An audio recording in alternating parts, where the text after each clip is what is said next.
You've landed inside Launch Street, the Business Innovation Podcast, where we interview top innovators out there shaking things up so you can innovate, differentiate, and get further faster. Since you're here, we know you're the type of person that recognizes the importance of unlocking your innovation advantage so you can compete and win.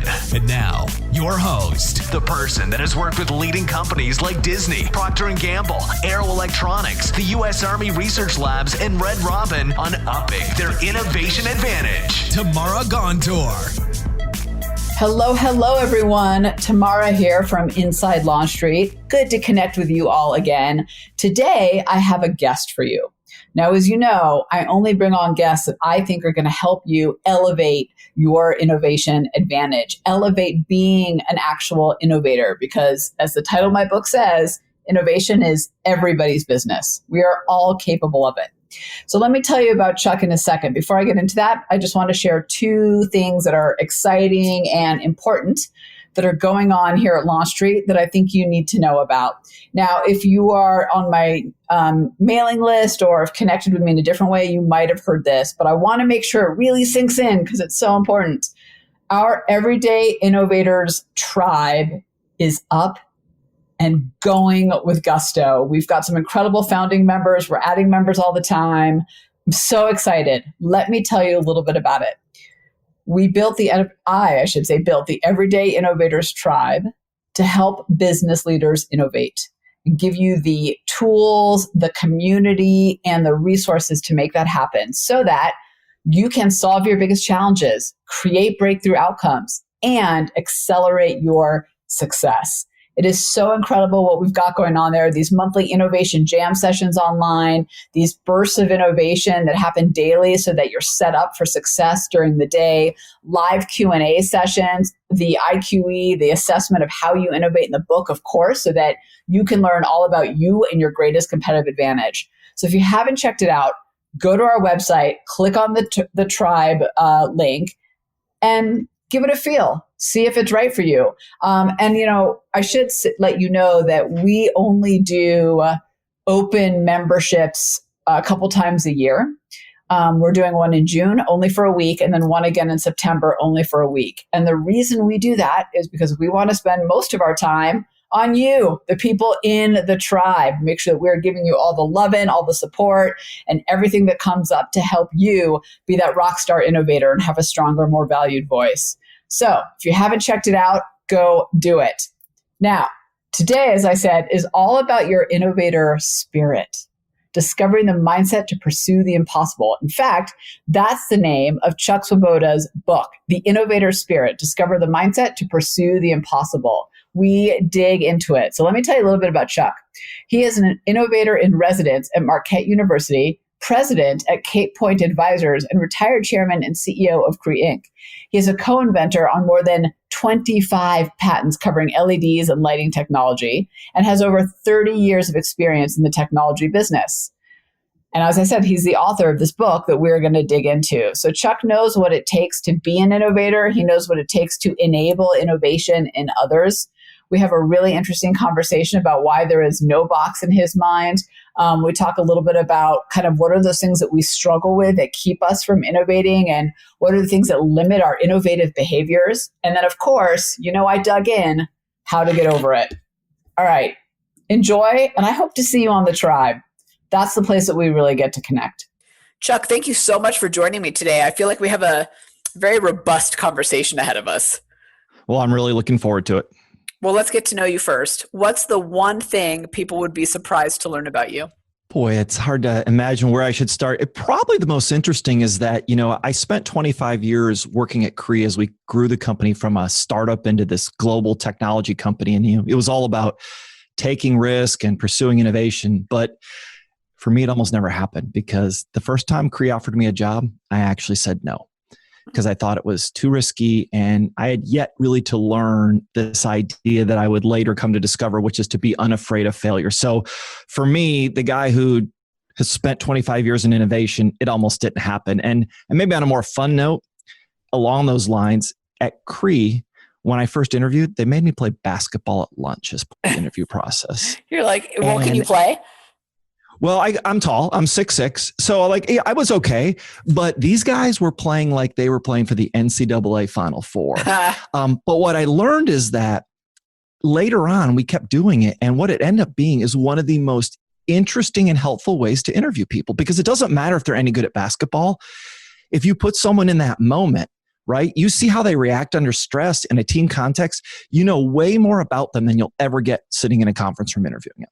So that's interesting. So do you think in that initial game of basketball that people bring, for lack of sounding totally cheesy, but their most authentic self? Do they know what's happening? Do you still bring your best self, or is it just because you're on the court playing, you just become very real?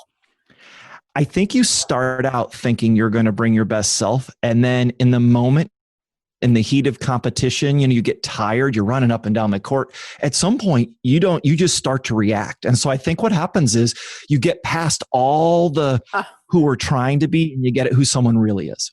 Oh, it's so interesting. I've never had to play a sport. I thought you were just going to tell me that was part of their thing, like the ping pong table. So I did not expect that.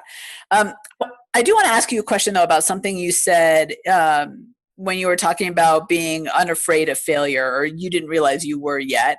And I want to ask you about that, because I think right now, so we are recording this. I don't even know what the date is. Why? Because I've been home for 3 weeks. It's April 7th. Yeah, and I have no idea. So someone said to me, the only days that matter are yesterday, today, and tomorrow. Beyond that, who knows? But, we're in the throes of this COVID-19 pandemic and lockdowns across the country, and everybody's working from home. And I think fear of failure, fear of risk, there's a lot of fear out there. And I guess my question for you, when you said that, kind of what popped into my head was, can you really be unafraid, or is it really a matter of just understanding how to push through it? Because I'm not sure, like, primally we can really remove the fear, but there is a trick for getting over it.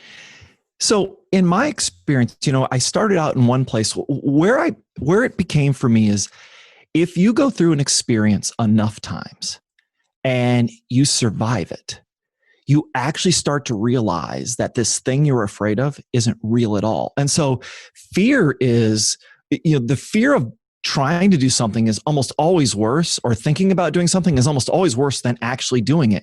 So if you can get yourself to do it and go through it a few times, right, and you start to realize, hey, that wasn't that bad. And so what happened for me at Cree was every day something went wrong and you had to survive. And so eventually it became normal. It's like, I didn't even think about it. It's like, yeah, that may or may not work. It doesn't really matter. Let's just try it, because worst case, we're going to learn something. And, as I was putting the book together, and I have my podcast about innovation that I try to bring in people to talk about it, I ask everyone about their biggest failure. And what's interesting is most people can't relate to the concept that have had a lot of success in innovation. What they actually think of it as is, oh, I did a lot of things that didn't work. In fact, too many to ever tell you about. But I don't think of it that way. To me, it's just learning some new information I didn't have before, and I'll take that and learn something else from it. And so I really do think you can get to a different place. What I'm hearing you say that I think is so important for all of us listening is, and I'm going to botch this up the way I say it, but it's like practice makes you unafraid. Like you get comfortable with it because you know that it's not as bad as you think it's going to be. And to your point, being on the ledge is worse than jumping. It really is, like if you bungee jumped, that's what I was trying to get to. When I was trying to figure out this whole innovation thing, to me, and it's really a mindset, right? So many of us think about innovation as the steps in the process. To me, it is much more a mindset than anything else. And your mindset is a function of whatever beliefs you have that lead to your behaviors. The challenge most of us have is that our life experiences create beliefs that get in the way of innovation. So if, for example, we've learned, generally speaking, that you're taught it's better to avoid risk instead of taking risk. You learn that, hey, we should strive for best practice, when best practice means it can't be as good as something else. So we should be going for something better. Or even, in this current moment, most of us are taught that a crisis is a problem. Right. I spent 25 years learning that every time there's a crisis, it is a moment of change and an opportunity to do something you probably couldn't do before. So in my mind, it is, if you create situations where you go through these new experiences and you start to learn something different, you really do reset some of those beliefs and you end up in a different place. That's why At Cree, we learned it, but as we got bigger, we actually tried to screen for it when we were hiring new employees. So I'm 100% with you on the mindset, by the way. I mean, our work is all in relation to how do you unlock the innovator inside of you versus how do you follow the process, the culture, the tools, the steps of innovation. And I'm sure you've seen this in your work time and time again. Clients will call us and say, well, we implemented this process, whatever the shiny ball is of the year that makes innovation happen, and nobody's doing it. And I'm always like, right, because you didn't invest in your people first. So the whole reason I wrote the book is I was giving a talk at Marquette University. And at the end of my talk, they said, we teach this course on innovation leadership. You're kind of saying some stuff that seems a little bit different. Would you take a look at it? So I went off, spent a couple months, read all the stuff, and I came back and said, this is really interesting theoretical stuff, but none of it will work. Right. You are basically trying to teach them that this is something you manage. And the reality is management is fundamentally opposed to what I think it takes to do innovation. Because management is about getting people to follow some known rules or process, and you're really rewarded for delivering predictable outcomes. That's the point of management. In fact, the better you are at it, the worse you are at innovation, because innovation is kind of the opposite of that. And they're like, wow, that's really interesting.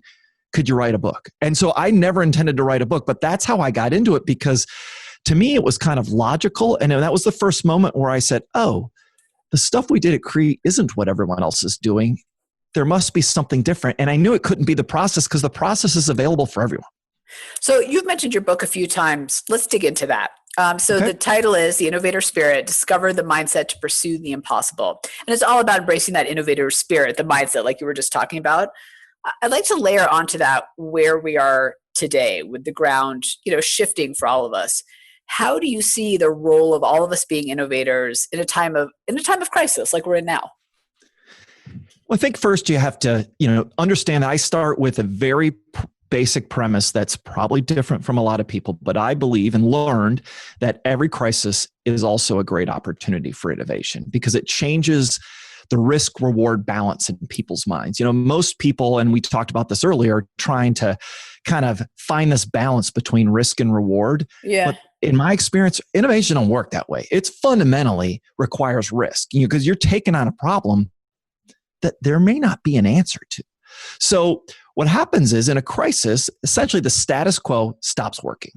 So people don't really have a choice, right? They can either just say, oh, we're screwed, or, hey, I'm going to have to try and do something different.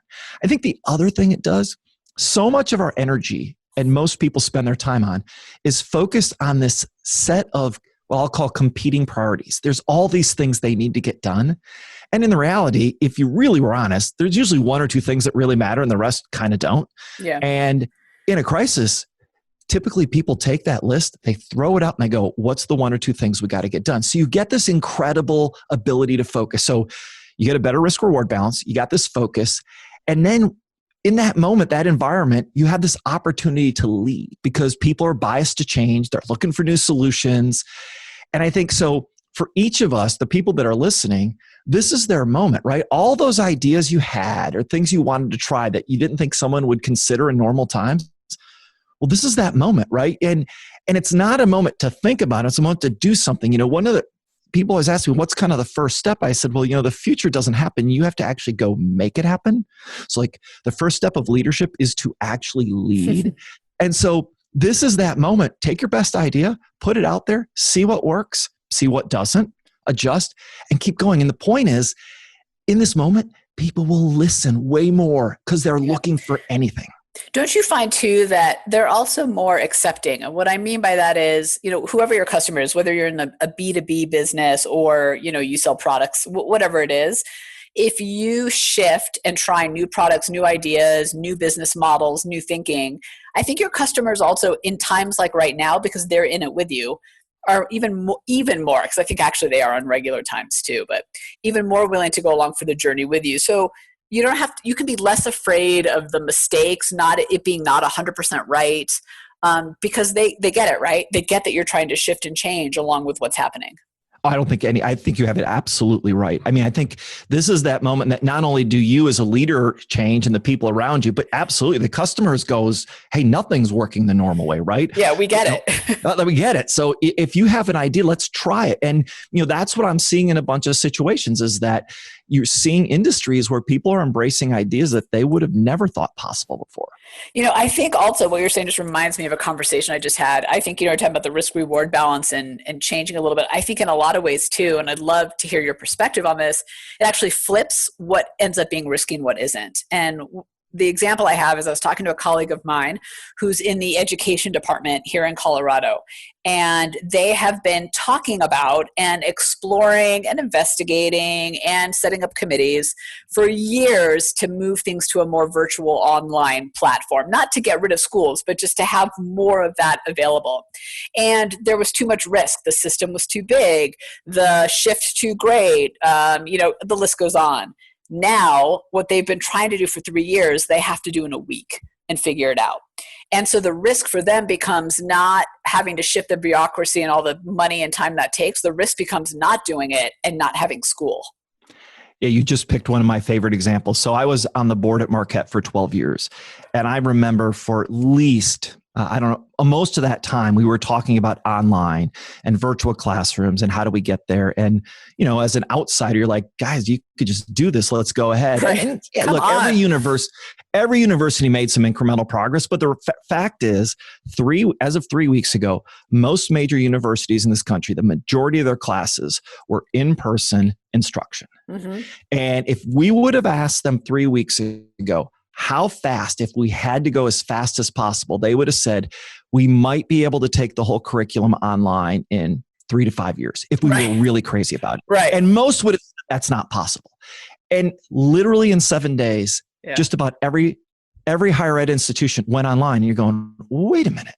And it changes everything. And it's probably, it's a unbelievably good example of, and by the way, it's not perfect. I happen to have a son who is a senior graduating this May. Oh. And he's like, wow, it's not exactly like it used to be. It works generally, figuring it out, but he also knows the world's different. So he's embracing it. He's more open to it. And the professor's more willing to try things, and yet they're making it work. And I think not only that, so I think the thing for people to understand is they're not just gonna try it, but these moments, now we have people who have tried things and not everyone's going back to the way it was. Like these are these technology moments that everyone has to try it and you end up in a different place on the other side. It won't be 100% online, but we certainly will never go back to where we were because in so many cases, we're finding out where the technology has an advantage.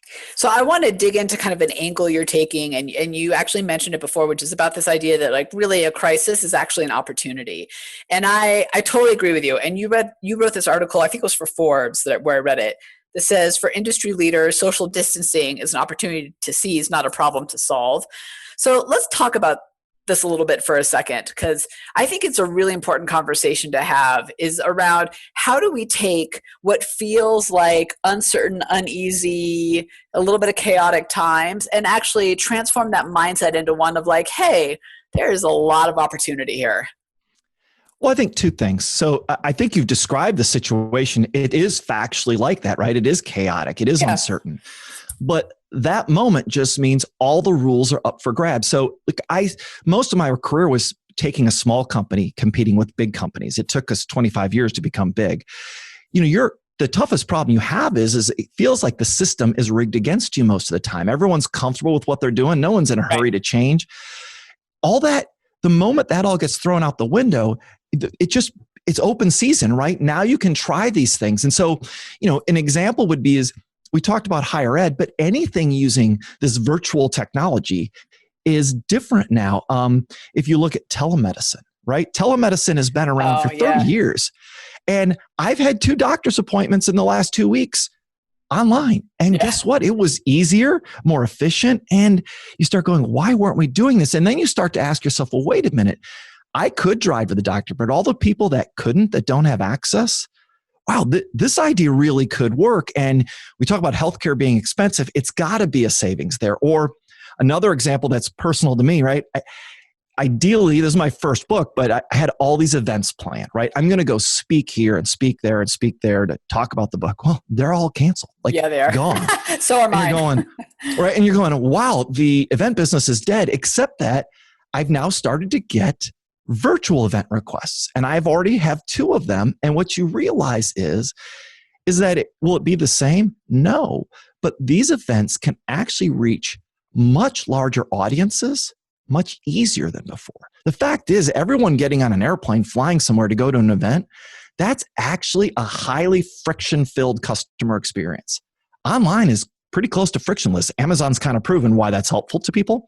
So if you imagine, if you're a great speaker, you can actually access people much more widely, because instead of 500 people going to an event, it's pretty easy to get 5,000 online. And so I think what we're going to see is the event business will look different. There will still be people talking and sharing their ideas, but it's not always going to be in person. And I'm not suggesting we get rid of in-person interaction. I absolutely think that is fundamental to the human condition. But I think we will find moments where we used to do some things pretty darn inefficiently that we can do better this way. And so I think, how do you do that? It's kind of like restaurants that are in the takeout business that weren't before, or a local breweries are now doing delivery.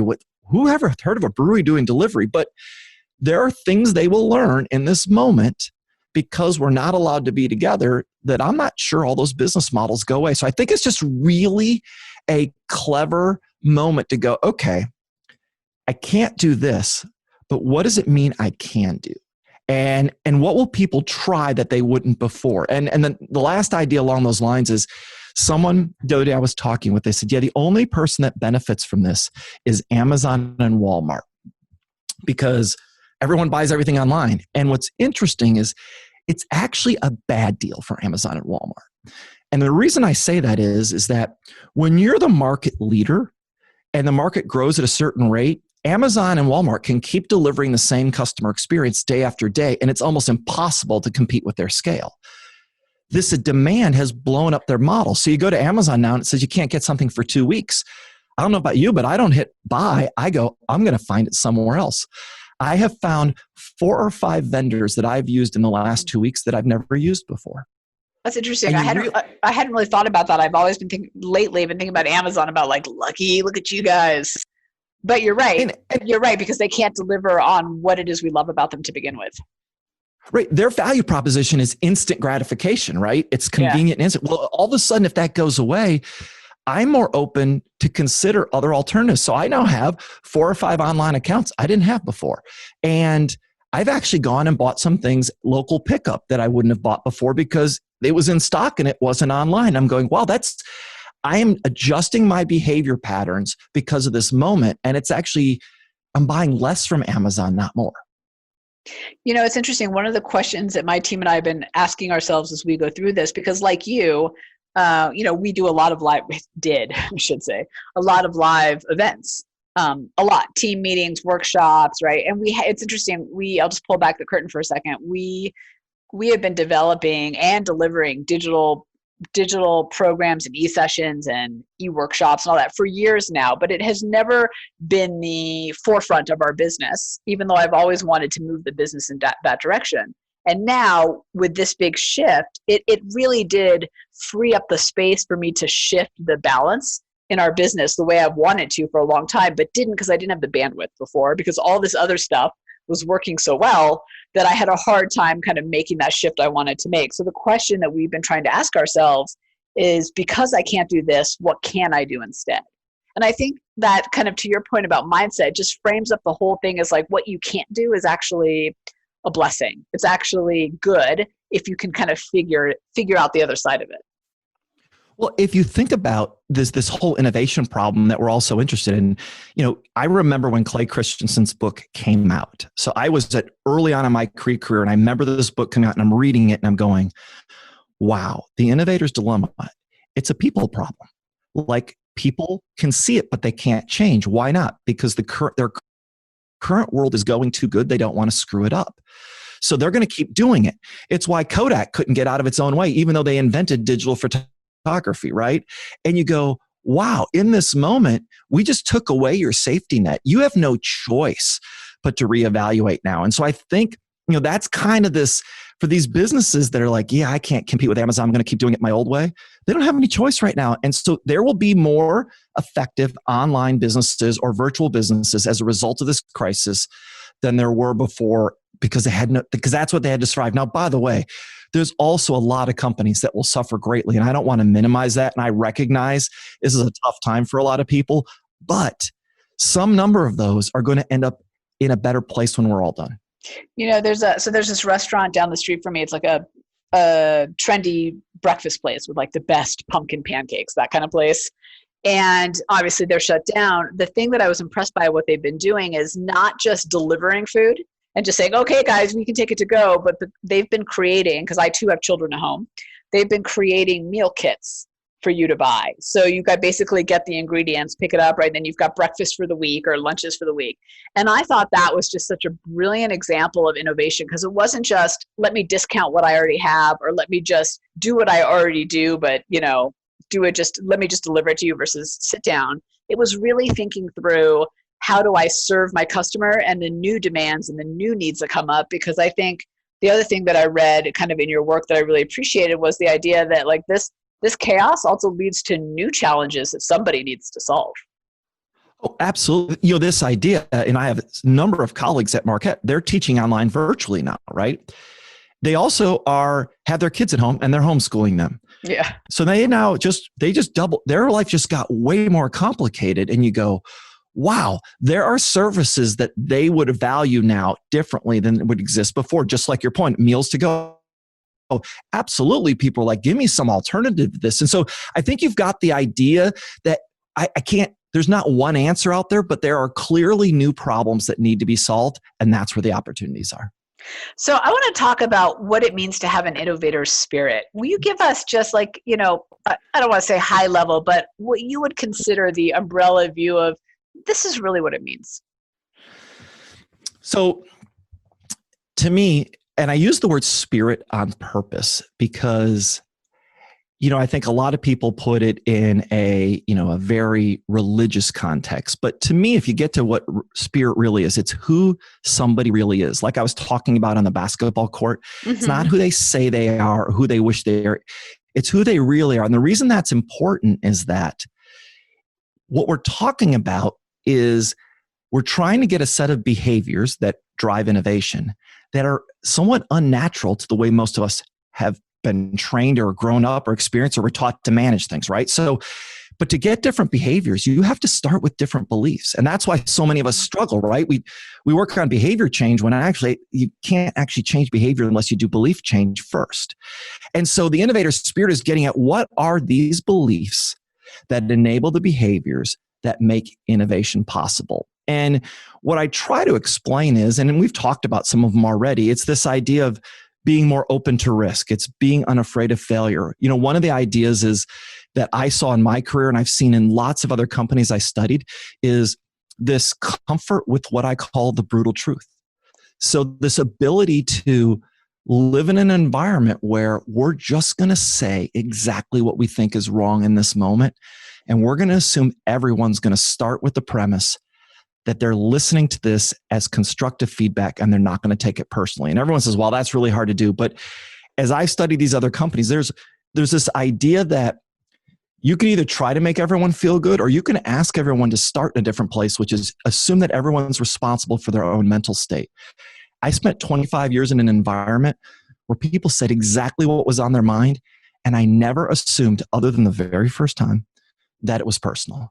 And after that first moment, which was I went to my first management meeting and I'm sitting there and my boss starts it out at Cree and he hands out a piece of paper, hands one to everyone in the room. He goes, before we get started, I'd like you to read this. I flip it over and it is a copy of an email that I'd written to a customer earlier that week. And he has circled the first sentence where I've made a grammatical error. And I'm like, oh my God. So I'm going, this is not a great way to start. So I'm some combination of embarrassed, frustrated, probably a bit mad in the moment. But as he talked, his point was really simple. Look, we can't afford as a young company to make these kind of mistakes. Everyone's got to take the time to get this kind of stuff right because the details matter. So if you're not going to do that, how are we going to be successful? It wasn't about me, I'm a bad person. But reality was I did screw up. It was up to me to fix it. And once you get that idea in your head and you get a group of people that think that way, you get this really different environment. So that's just another one of these examples of ways to, frankly, you have to believe that it's about the idea, not the person, to pull that off, because most people work in large organizations are pretty sure it's about the person first. And so that's where I'm trying to get at, is this mindset is really about these beliefs that we've really got to help ourselves kind of reframe them, probably from where we start. So let me ask you a question on that, because it's funny. I had that exact same experience with an email that I sent that was kind of sloppy, in all truth. And the president of the company got on me about it. And I was so embarrassed at the time, but he was absolutely right. I'm a big fan of debate ideas, not people, and constructive conflict. And I do think what you said is 100% true, that it sounds good, but people have a hard time with it. What is your advice for a team? And when you work with a team, how do you get them over that hurdle and transition to a place where it's a little too personal? They're debating people, not ideas. Maybe people are holding back, or they're doing my favorite thing, which is like clarifying everything they say, not to disagree, but just to clarify, right? Just to like hide what they really think. How do you get them from there to the better place? So it's kind of a self-correcting environment. And I want to be clear. I know that if most people tried this in their current organizations, they might get a bit of chaos. So I'm not suggesting this is simple, but I can describe what it looks like when it's working well. And what I told people is that there's a few ideas you have to start with. Everyone starts the conversation and has to be on the same page that it's not personal. Yeah. You've got to, essentially, it's a ground rule, and everyone's got to buy in, and it's not optional. It's not like, hey, it's a ground rule for me, but not for you. And by the way, it's also not personal to the leader of the team. You got to be able to take it as well as dishing it out. So that's kind of step one. The second one is, I found the easiest way to get people to embrace this as the leader is you've got to initially make it about you. And you got to model the behavior. In other words, I often would try to show people, hey, here's what this problem looks like. So whether it was in a group meeting or even in a one-on-one, I would say, let me tell you about a situation that I got in a jam on. And what I would do is make a real example of where I struggle with basically the same concept. And most people go, yeah, I totally get that. When you then have the conversation that's what I'm talking about with you, that transition is way easier because they've heard the idea before they become defensive. So I'm trying to slow down their defense mechanism. And then you basically have to realize that there's this accountability, and everyone's got to hold everyone accountable. So in other words, in that group session, if someone starts rambling on, you say, hey, stop. That's not helpful. Can we just focus on the problem? And people go, well, that might embarrass them. Yeah, it might. But guess what? If you're going to pursue innovation, like this is really hard stuff. Innovation is doing something no one's done before. So if you're not going to put all your energy on the real problem, it's why most people never actually get to any innovation, because if you have your energy on anything else, like your odds go way down. So you have to create this moment. And then the next piece is, let's say we're having a conversation, something goes wrong. So in our environment, oftentimes, we're inventing new technology with physics that didn't exist before. We tried a lot of stuff. And the reality is everyone heard about the stuff that worked, but most of it didn't. Like I'd say you're probably running at about 80% failure to 20% success rate was what it was like over those years. But when you failed, where you had to get, the point was, what did I learn? Let's move forward. We spent no time looking backwards. So you said something earlier today. You said, there's really only yesterday, today, and tomorrow. And I agree, but we refuse to talk about yesterday other than, did it go wrong? And what I want to know about, what would you do different? What are you going to differently from this moment forward? So we've learned from it and it doesn't happen. That's all I care about. Zero energy on blame or anything else. So here's my question to you about yesterday. I'm so glad you brought that up. And we talk a lot about this in my work around how to shift people who are legacy thinkers to get them out of yesterday to tomorrow. And I'd love to hear your thoughts on that, on how you get those people. Because if you're in a big company, the reality is you and your team could be super innovative, but that person you need the final approval from may not be, right? Like there's always legacy thinkers, and they have some value in my opinion. I'm actually not a ignore all of them kind of person. But how do you think about getting those people to see a little bit more forward versus backward? It's really hard. So what I usually tell people is this.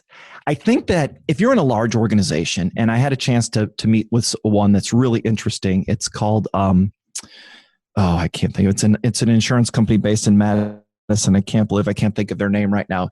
And it's a 93-year-old company doing some incredibly innovative things. And I was teasing out, how can you be innovative in an insurance? And what they said is they're two separate things. We want really innovative people working on one set of problems where innovation really matters. And if we don't innovate, we're going out of business. But there's parts of the company where we have this expertise. They're like, we're really good at it and we really don't want to disrupt it. So in other words, we're not trying to put really innovative thinkers in the claims department. Because when a customer calls up, they want a pretty well thought out experience on how to help them out. But when it comes to what's the future of car insurance look like when everyone's driving an automated or a self-autonomous vehicle, that's where we want people to think different, because that's going to get blown up. But what they really talked about were they almost ran their organization with parallel mindsets. They put them on different problems. And so what I would suggest is if you're in an organization, you're trying to be innovative, and one of the people in the decision chain isn't bought in, that innovation is critical to their success. If that's not basically number one on their list, that I'm going to fail if I don't embrace this idea, you have very little chance to drive serious change. So you have two choices. That person has to get out of the way, or they have to embrace that their job depends on it. How do you convince them?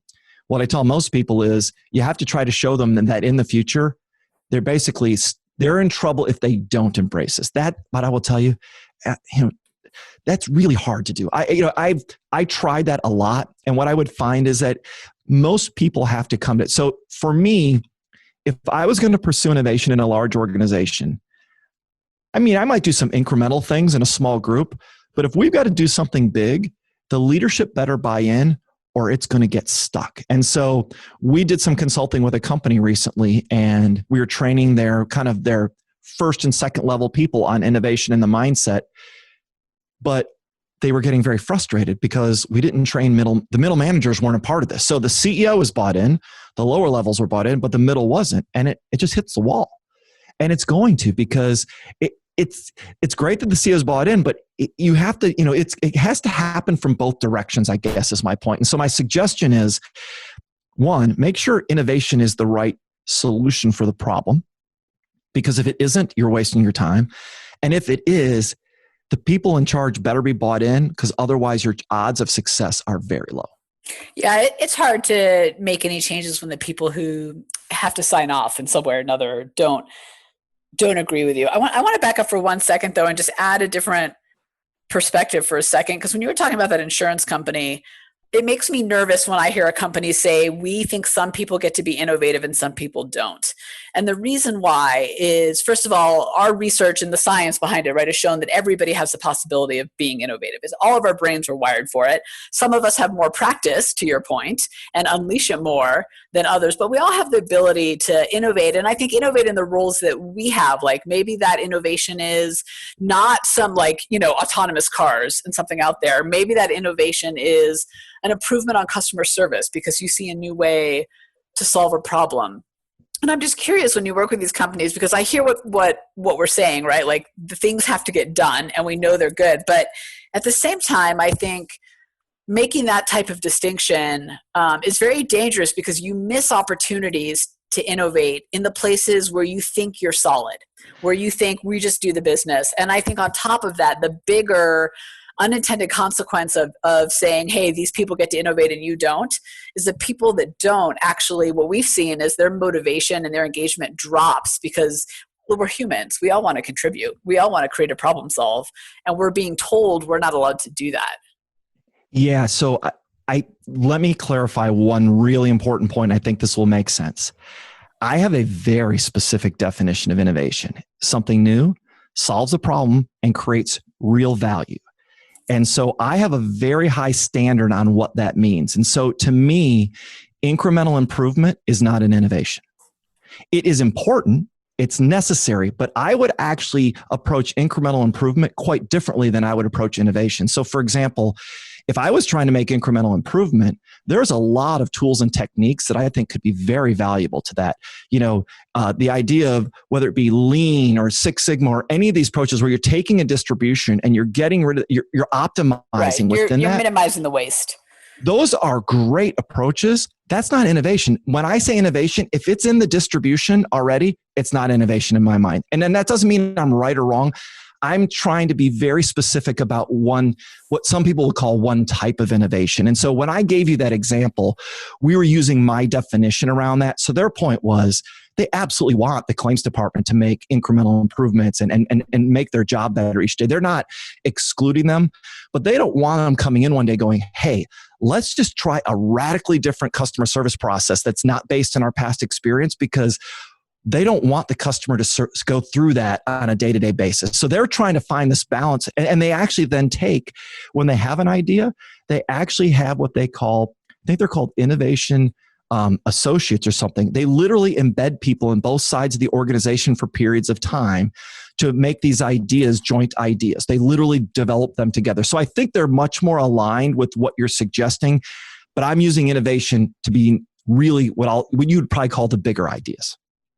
Got it. So you're really talking about those, lack of a better way to say it, the blue sky stuff. Because I think the challenge sometimes that we face, right, is that there's so many of us who don't get to play with autonomous cars. And that's why I love the title of your book, Innovator Spirit, because it tells me, I can have a little bit of that in my role and my job and my life too, even though maybe I'm not, riding bicycles across the Google campus and playing with virtual reality all day. Yeah, and to be clear, I don't believe innovation is a technology thing. I think technology is one of the ways we get there. But to me, it is technology agnostic. In fact, there's social innovation, there's all these things count. The reason, though, I try to make that distinction is a lot of what I'm talking about in the book is not the new idea. Right. It's how to convince people to either embrace the idea or make them understand they want the idea. So for example, in an incremental improvement, it's usually not a very big problem to convince someone they would like something that's a little cheaper or a little faster or a little easier to use, right? When you invent an LED light bulb, we went to our customers and said, hey, we've got this incredible device. It uses 1/10 the energy and lasts 10 times longer. Wouldn't you love one? And they said, nope. We don't really care about our light bulbs. What do you mean you don't care about them? We don't care. Like, it's an irrelevant thing in their life. So the innovation problem I'm describing in that part of the book is, wow, okay, how do you create a reason for people to care about something? And you get into this idea that innovation is often about understanding what is a problem that they want solved, not what is the feature. So often we get focused on features in businesses. Hey, I can do this for you. It's irrelevant. What people pay for are benefits to their life somehow. And the aha for us is, and it was a pretty low tech one. The moment we started explaining that what LED lighting was a way to save you money, people were very interested. But when it was saving you energy, pretty much like 1 out of 10 people cared. And that was up to us because it happened to save you money, but that's not where we started because that wasn't the feature we started with. And so the reason I say that is so much of it is about this pushing your mindset to take on this, how do you convince people to embrace a technology they don't think they want or an idea they don't think they need? And there you get into some levels of things that I think go further. And that's why, for me, the way I did that is that's how I distinguish between inventions or improvements and innovations. And it doesn't make it right. I'm trying to say there's this, in fact, you'll probably appreciate this.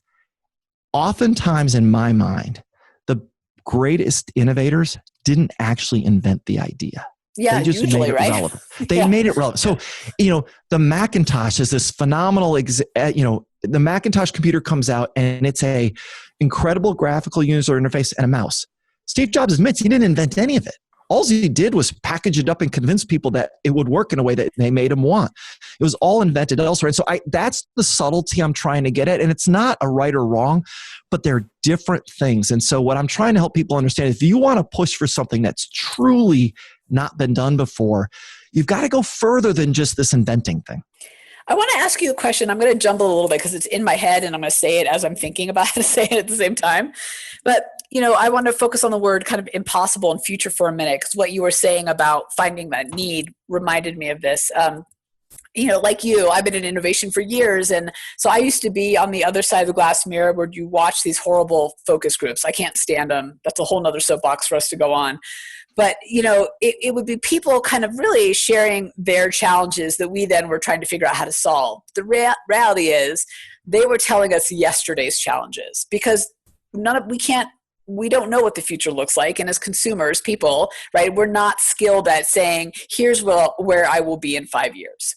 And like I'm pretty sure if you had put the iPad into a focus group, people would have been like, wait, you want me to use this device that doesn't have all computing power of my computer, but it is, and it's big, and I can't make phone calls from it? Like what? What's the point of this thing? In the meantime, right, that's changed everything, and we all have one. So what is your advice for people trying to be that innovator and find innovation the way you're talking about it, when some of that requires not just getting bogged down in today's conversations, but really looking to the future to solve tomorrow's problems and understand where tomorrow's opportunities are? I think the trick is that you have to show them a different future, but based on a problem they think they have today. And I think the subtlety is it's not a future problem, it's a today problem. And so, they just don't know they have it yet. Right. Or they don't see the connection between the two. So, if you think about it, right? So, I lived this experience. So we invent LED lighting, and for 2 years, so first we invent just the LED itself, the semiconductor that makes this great light. I spent 2 years trying to sell them to every lighting company in the world.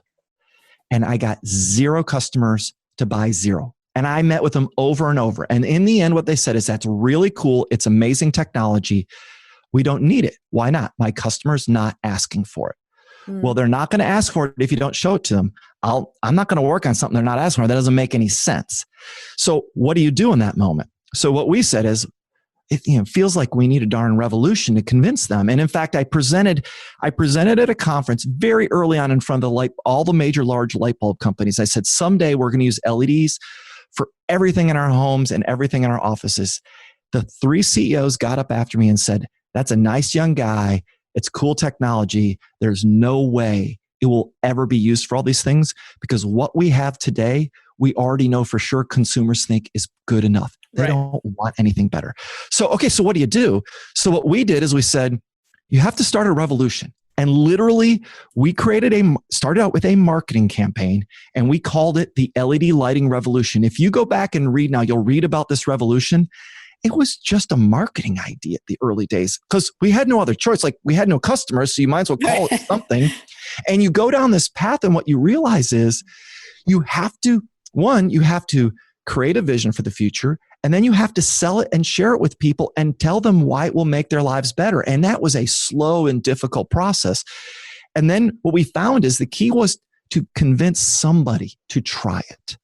Because once you start to create real examples, you start to build momentum. And then as we went along, we had success. And the story most people don't ever realize is, Cree makes commercial LED lighting a real product in a real market first. We come out with the LED bulb later. And the reason we did it was not to sell LED light bulbs. So we didn't know how to convince the mass public that they wanted LED lighting. We could convince a company because we could make a payback analysis, right? Hey, if you buy this, it'll save you money. You don't have to replace. They got it. But how do you convince a consumer that doesn't care? And what we realized is you got to show it to them. So we invented the Cree LED light bulb after trying for many years to get other companies to do it, because we figured out that the easiest way to get someone to buy into this technology was to see it and to try it. So we came out with a bulb at a price that looks just like their old bulb and convinced the Home Depot to put it on their shelves. That experience of seeing it and trying it, that changed the market. Once people started seeing it and trying it, we then followed up with an advertising program and an awareness campaign that was not about the Cree bulb, but about, are you really still buying that antiquated old technology and throwing money down the drain? And we spent 2 years convincing people that they were wasting their money. And in the end, we created an industry. Now, it helped us and our competitors, but that's what it took. And that's what I'm trying to get at with some of these things is you've got to get into people's minds and show them a different future and convince them they want it. Well, you just summed it up exactly what I was going to say. I think the power in that story is you need to show it to them, what the future could look like for them, and give them opportunities to actually experience it. I think oftentimes when you're trying to move the needle and do something wildly innovative or changes the game in the marketplace in some way, people need to experience it a little bit first, right? It's a big leap. You're asking people to jump, which is great. Some people do, but most of us need a little bit of time to kind of test it out and give it a run for its money and see how it goes before we can really buy into it. Absolutely. You know, everyone likes to quote Steve Jobs as saying he didn't believe in market research. And if you really read what he said, he didn't believe in, you would go ask them if they wanted a tablet if they've never seen one. You know, right. His point would be is a customer can't tell you they want something they don't know is possible. That's right. Pretty logical. But he would say is once you can build one and make it do something, there's nothing wrong with letting them try it and play with it and see what they think. And you may or may not work, but the point is now you can get a real experience and feedback but by the way, that's a really messy process. That's where, you know, at the time they were doing that, design sprint wasn't as common of an idea, but today it's become this great, it's just a way to test ideas, right? Like let's get it out there and test these things because people are pretty good at reacting to something they can touch, feel, and interact with. One of my favorite parts of my job when I was doing more new product development work was we would rent kiosks in the mall and we'd create mock-ups of everything. And we would just see if we could get people to come over and what they'd play with and what they'd look at and if they'd even come over. And it was, to your point, right? We were showing them a future and then we needed to see, do they like the future that we're showing them? And where are the gaps? And it was I didn't love standing in a mall for 12 hours at a time, but it was so much fun to see, you've probably been to this yourself, right? You stand in Home Depot and you watch people look at your products and it's fascinating, isn't it? Oh, and what's interesting is the biggest challenge I think for me as really an engineer by training is I was so excited about what our product did. I had to learn how to objectively observe what was happening because we're all looking for confirmation bias, right? We are all out there to try to prove ourselves right. And I met someone one time this is his quote, but I'll just repeat it because I think it's so helpful. So many people spend all their time trying to be right.